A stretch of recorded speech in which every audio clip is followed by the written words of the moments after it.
आज की जो वीडियो है इसमें हम ये जानेंगे कि हम ये कैसे आइडेंटिफाई कर सकते हैं कि एक स्टॉक जो है वो अंडर वैल्यूड है या नहीं। क्योंकि अगर हमें ये पता लग जाए कि एक स्टॉक जो है वो अंडर वैल्यूड है तो हम उस शेयर को बाय कर लें। आज मैं आपके साथ एक टेक्निक जो है वो शेयर करूंगा जो कि वॉरेन बफेट यूज करता आया है उन स्टॉक्स को आइडेंटिफाई करने के लिए जो कि अंडर वैल्यूड है। नॉर्मली एक कंपनी की वैल्यू निकालने के लिए जो मेथड्स यूज की जाते हैं उनमें जो दो फेमस मेथड्स हैं वो कौन कौन से हैं। एक है डिस्काउंटेड कैश फ्लो मेथड और दूसरा है डिविडेंड डिस्काउंट मेथड। अब ये जो मेथड्स हैं इन मेथड्स के जरिए किया क्या जाता है कि कंपनी की वैल्यू निकाली जाती है। जब आपने कंपनी की वैल्यू निकाल ली तो फिर आप पर शेयर वैल्यू निकाल सकते हैं। अब जब आपके पास एक शेयर की इंट्रिंसिक वैल्यू आपने निकाल ली तो फिर आप उस वैल्यू को कंपेयर करते हैं मार्केट प्राइस के साथ और इससे आपको पता लगता है कि एक शेयर जो है वो अंडर वैल्यूड है या ओवर वैल्यूड है। अब इन मेथड्स के जरिए कंपनी की वैल्यूएशन करना या एक शेयर की वैल्यू निकालना हर बंदे के पास की बात नहीं। ये वो ही लोग निकाल सकते हैं जिनके पास फाइनेंस का बहुत अच्छा नॉलेज हो, जिन्होंने सीए किया हो फॉर एग्जांपल या एसीसीए किया हो या आईसीडब्ल्यू किया हो या इस फील्ड में हो और उनका एक्सपर्टीज हो, उनको उनको इस बारे में जो है नॉलेज जो है वो होती है और वही जो है ये मेथड्स यूज करके किसी भी कंपनी की वैल्यू निकाल सकते हैं। एक आम बंदा जिसको नहीं पता, जी हाँ उसको थोड़ा सा फाइनेंस का पता है, वो इन मेथड्स के जरिए वैल्यूएशन नहीं कर सकता कंपनी के लिए।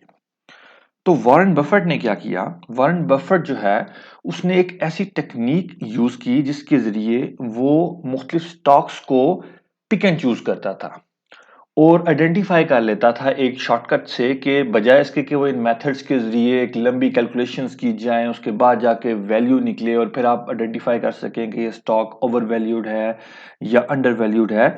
एक टेक्निक उसने इंट्रोड्यूस की, एक टेक्निक उसने फाइंड आउट की जिसके थ्रू वो बहुत जल्दी ये आइडेंटिफाई कर लेता था कि ये वो स्टॉक्स हैं जिनको मैंने फोकस करना है, ये वो स्टॉक्स हैं जिन पे मैंने नजर रखनी है, जिसमें मैंने इन्वेस्टमेंट करनी है क्योंकि ये अंडर वैल्यूड स्टॉक है।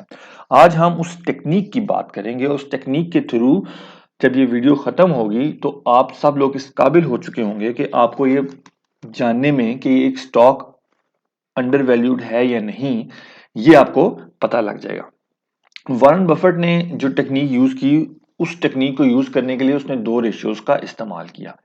एक रेशियो है प्राइस अर्निंग रेशियो और दूसरी है प्राइस टू बुक वैल्यू। हम एक एक करके दोनों रेशियोज को देखेंगे और फिर हम उन दोनों रेशियोज के जरिए मैं आपको बताऊंगा कैसे वॉरेन बफेट ने वो टेक्निक जो है वो यूज की।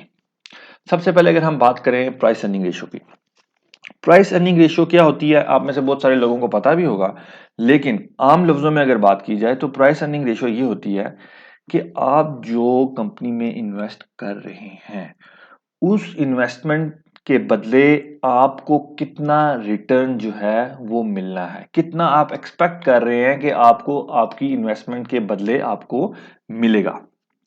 प्राइस अर्निंग रेशियो का जो फॉर्मूला है बहुत सिंपल है। प्राइस पर शेयर को डिवाइड करते हैं अर्निंग पर शेयर से तो प्राइस अर्निंग रेशियो निकल आती है। अब हम जरा इसको डिटेल में थोड़ा सा समझते हैं आसान लफ्जों में ताकि सारों को समझ लग जाए। अब आपके सामने एक चार्ट जो है वो आ रहा है। एक कॉलम में प्राइस अर्निंग रेशियोज आ रही हैं, एक कॉलम में रिटर्न इन परसेंटेज आ रहा है। अगर आप सीरियल नंबर 1 पे अगर फोकस करें तो प्राइस अर्निंग रेशियो कितनी है 25। अगर प्राइस अर्निंग रेशियो 25 है तो इसका मतलब क्या है कि आप 25 रुपए कंपनी में इन्वेस्ट कर रहे हैं और आपको 1 रुपया साल का रिटर्न मिलेगा। ठीक है, तो 1 इंटू 25 4% बनता है, यानी आपका जो रिटर्न है एनुअल रिटर्न है वो 4% है। अच्छा, अगर प्राइस अर्निंग रेशियो 20 है सीरियल नंबर 2 में, अगर प्राइस अर्निंग रेशियो आपकी 20 है तो इसका मतलब क्या है कि आप 20 रुपए इन्वेस्ट कर रहे हैं और साल बाद इन 20 रुपए के बदले आपको 1 रुपया कंपनी जो है वो रिटर्न देगी। तो आपकी जो रिटर्न है परसेंटेजेस में जो आपकी रिटर्न बनती है वो 5% बनती है। इसी तरह सीरियल नंबर 3 में देखें, अगर प्राइस अर्निंग रेशियो आपकी 15 है तो इसका मतलब क्या है कि आप 15 रुपए लगा रहे हैं और साल बाद आपका जो एक्सपेक्टेड रिटर्न है वो 1 रुपया है, तो परसेंटेज में जो रिटर्न बनती है वो 6.6% बनती है। इसी तरह सीरियल नंबर 4 में प्राइस अर्निंग रेशियो 10 है तो परसेंटेज रिटर्न बनती है 10%। और अगर आपकी प्राइस अर्निंग रेशियो 5 है तो आपके जो रिटर्न है, जो एक्सपेक्टेड रिटर्न है, वो बनता है 20%। ये क्या चीज जाहिर कर रही है? ये चीज जाहिर कर रही है कि अगर एक शेयर की प्राइस अर्निंग रेशियो कम है तो जो एक्सपेक्टेड रिटर्न है वो ज्यादा है। आप देखें जैसे जैसे प्राइस अर्निंग रेशियो कम होती जा रही है आपका जो एक्सपेक्टेड रिटर्न है वो ज्यादा होता जा रहा है। यानी कि आप उन कंपनीज पे फोकस करेंगे, जब आप एक कंपनी को एनालाइज कर रहे हैं, आप उसकी मुख्तलिफ रेशियोज देख रहे हैं, तो आपकी कोशिश ये होनी चाहिए कि आप उस कंपनी को पिक करें जिसकी प्राइस अर्निंग रेशियो कम है, क्योंकि आपको इसमें रिटर्न ज्यादा मिल रहा है। ठीक हो गया? तो प्राइस अर्निंग रेशियो से हमें यह पता लग रहा है कि जितना प्राइस अर्निंग रेशियो कम होगी उतना ही बेहतर है उस कंपनी में इन्वेस्ट करना, क्योंकि उसमें रिटर्न ज्यादा होगा। अब हम आते हैं दूसरी रेशियो पे जो वॉरेन बफेट यूज करता था, वो है price to book value ratio. Price to book value ratio हमें किस चीज का पता देती है? ये हमें यह बताती है कि जो आप इन्वेस्टमेंट कर रहे हैं इसके बदले आपको कंपनी की इक्विटी में कितना हिस्सा मिल रहा है। या आसान लफ्जों में ये बात की जाए तो वो ये है कि अगर कंपनी बंद हो जाए, अगर कंपनी बंद हो जाती है तो आपकी जो इन्वेस्टमेंट है इसके बदले आपको कितने पैसे मिलेंगे, ये price to book value ratio आपको बताती है। अब आपके सामने एक चार्ट है, एक टेबल है, सॉरी, उस टेबल में price to book value ratios लिखी हुई है और साथ मार्जिन ऑफ सेफ्टी लिखा गया है। इससे हम जरा price to book value ratio को आसानी से समझते हैं। अगर price to book value ratio 5 है तो इसका क्या मतलब है?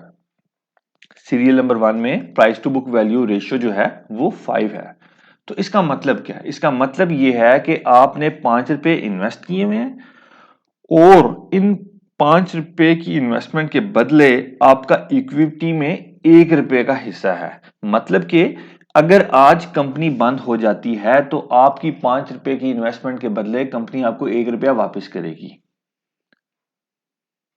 यानी कि ये रेशो आपके रिस्क को बता रही है, आपकी इन्वेस्टमेंट पे जो रिस्क है उसके बारे में आपको बता दे रही है। तो आपकी जो सेफ्टी है, कितनी आपकी इन्वेस्टमेंट सिक्योर है, वो है 20%। यानी 5 रुपए के बदले अगर खुदा ना खास्ता कंपनी बंद हो जाए तो 5 रुपए की इन्वेस्टमेंट के बदले आपको 1 रुपया मिलेगा वापस, तो आपको 20% आपका रिटर्न वापस आपको मिलेगा। तो आपकी जो सेफ्टी है, सेफ्टी नेट है, वो 20% है। ठीक हो गया? इसी तरह सीरियल नंबर 2 में price to book value ratio कितनी है? 3। तो अगर 3 है तो इसका मतलब क्या है कि अगर आपने 3 रुपए इन्वेस्ट किए हैं तो अगर कंपनी बंद होगी तो वो आपको 1 रुपया वापस करेगी। तो आपका सेफ्टी नेट कितना है? 33%। यानी आपकी इन्वेस्टमेंट 3 रुपए की इन्वेस्टमेंट के बदले 1 रुपया आपको वापस करेगी, तो आपकी कितनी इन्वेस्टमेंट सिक्योर है? 33%। तो आप देख क्या रहे हैं कि जैसे जैसे price to book value ratio गिरती जा रही है उसी तरह आपकी मार्जिन ऑफ सेफ्टी बढ़ता जा रहा है। यानी कि वो कंपनी जिनकी price to book value ratio कम होगी उनमें इन्वेस्टमेंट करना ज्यादा सिक्योर होगा। तो पिछली रेशियो में हमने देखा जो प्राइस टू अर्निंग रेशियो थी कि जैसे जैसे प्राइस अर्निंग रेशियो गिरेगी, जितनी कम होगी उतना आपका जो रिटर्न है, इन्वेस्टर का जो रिटर्न है, ज्यादा है। और इसी तरह इस रेशियो में आप क्या देख रहे हैं कि price to book value ratio में आप ये देख रहे हैं कि जैसे जैसे price to book value ratio कम हो रही है, आपका जो रिस्क है, जो आपके जो रिस्क है कि अगर कंपनी डिफॉल्ट करेगी तो आपके कुछ पैसे डूब जाएंगे, वो कम से कम होता जा रहा है। अब अगर हम इसको थोड़ा सा एक और एंगल से देखें, अब ये जो आपके सामने चार्ट आ रहा है इसमें प्राइस टू अर्निंग रेशियो भी आ रही है और price to book value ratio भी आ रही है। दोनों टेबल जो है हमने पीछे डिस्कस किए हैं। तो वॉरेन बफेट ने क्या किया, वॉरेन बफेट ने इन दोनों रेशियोज को यूज कैसे किया कि वॉरेन बफेट ने कहा कि हम उन कंपनीज को सिलेक्ट करेंगे जिनकी प्राइस टू अर्निंग रेशियो भी कम है और price to book value ratio भी कम है। मतलब एक तरफ प्राइस टू अर्निंग रेशियो कम होने का मतलब क्या है कि आपका रिटर्न ज्यादा है, और दूसरी तरफ उन्हीं कंपनीज की अगर price to book value ratio कम है तो इसका मतलब क्या है कि जो रिस्क है वो भी कम है। यानी कि एक ऐसी कंपनी आपने आइडेंटिफाई कर ली कि जिसका प्राइस टू अर्निंग रेशियो ज्यादा है, सॉरी कम है, मतलब जिस कंपनी में आपको रिटर्न ज्यादा मिल रहा है और एट द सेम टाइम उसमें जो रिस्क है इन्वेस्टमेंट का वो भी कम है। जब आप इन्वेस्टमेंट कर रहे होते हैं आप दो चीजों को देखते हैं, रिस्क और रिवार्ड। तो प्राइस अर्निंग रेशियो आपके रिवार्ड को बता रही है कि ये जो कंपनी है इसमें रिवार्ड ज्यादा है, और एट द सेम टाइम जो रिस्क है वो price to book value ratio बता रही है, वो ये बता रही है कि इसमें जो रिस्क है वो भी कम है। तो वॉरेन बफेट ने और उनके जो उस्ताद थे बेंजामिन ग्राहम, उन्होंने इन रेशियोज को यूज किया और उन्होंने कहा कि हमने उन कंपनीज को पिक करना है जिनकी प्राइस टू अर्निंग रेशियो भी कम हो और at the same time price to book value ratio भी कम हो, यानी कि हमें उसमें रिटर्न भी ज्यादा मिले और उसमें हमारा रिस्क भी कम हो। तो उन्होंने एक रेशियो आइडेंटिफाई कर ली, दोनों रेशियोज को मिला के उन्होंने एक फिगर को आइडेंटिफाई किया, और वो क्या था, बेंजामिन ग्राहम ने कहा कि हम क्या करेंगे, हम उन कंपनीज में इन्वेस्ट करेंगे जिनकी प्राइस टू अर्निंग रेशियो 15 से कम हो और प्राइस टू बुक वैल्यू 1.5 से कम हो। मतलब कि अगर हम 15 को 1.5 से मल्टीप्लाई करें तो 22.5 की फिगर आती है।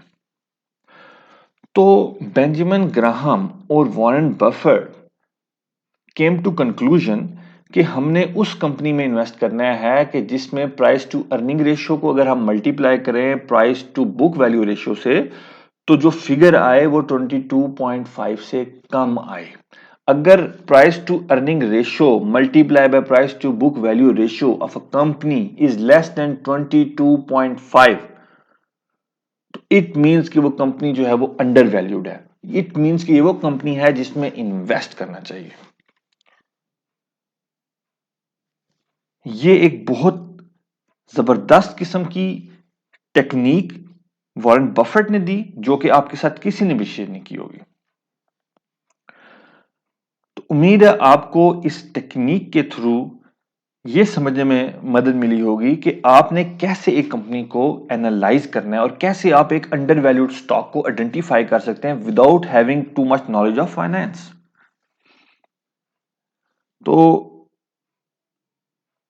आई होप कि इस वीडियो के थ्रू अब आप शेयर्स को एनालाइज करेंगे एक एक एक अच्छे नॉलेज के साथ। आप जब आप स्टॉक एक्सचेंज में जाके इन्वेस्टमेंट करेंगे तो आप इन शेयर्स को, उनके शेयर्स को अच्छे तरीके से एनालाइज कर पाएंगे और अंडर वैल्यूड स्टॉक को आइडेंटिफाई कर पाएंगे।